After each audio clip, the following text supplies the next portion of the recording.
三宝。The three treasures for new Tao receivers. 人的一生中，有许多值得庆贺的事情，但却有更多无价且必须要全力以赴来追求的东西。There are many things in life worth celebrating. However, there are even more priceless things worth pursuing with all our efforts. 2500多年前，当释迦牟尼佛仍是王子时，亲眼目睹了人世间之生老病死。他告诉自己，一定要找到一条永恒之路。于是，他放弃了王位及荣华富贵，四处去找寻迷失及永久解脱的法门。后来，燃灯古佛为他授记，最后，他修成了正果，也留下了许多的经典，引导众生开悟正果。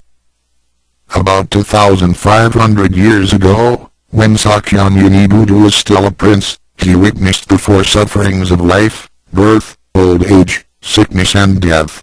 He told himself, I've got to find the way that leads to eternity.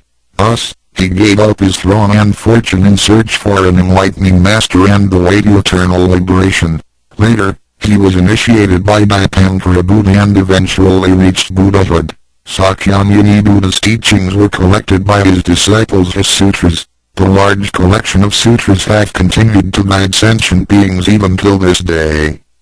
在一般人的思维里，极有价值、含有又很不容易得到的东西，而且是人类所一直在追求的，我们才会称之为宝。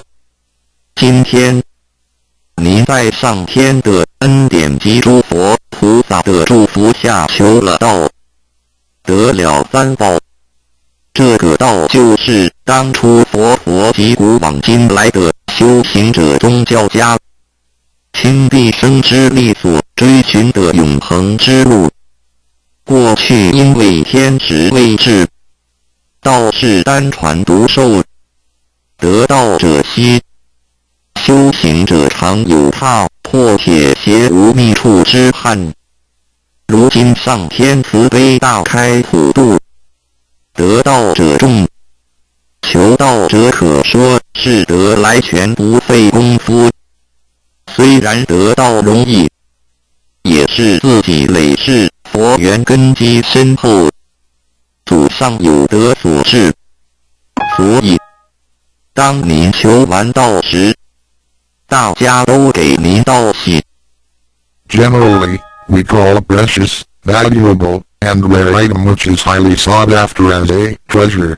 Today, because of the grace of heaven and the blessings from all Buddhas and Bodhisattvas, you have received Tao and the three treasures. Tao is the way to eternity that Sakyamuni Buddha, countless cultivators, and religious people have been searching all their lives. Before 1930, Tao was transmitted on a one-to-one basis. An enlightening master could only transmit Tao to one qualified individual because the timing for universal Tao transmission was not right.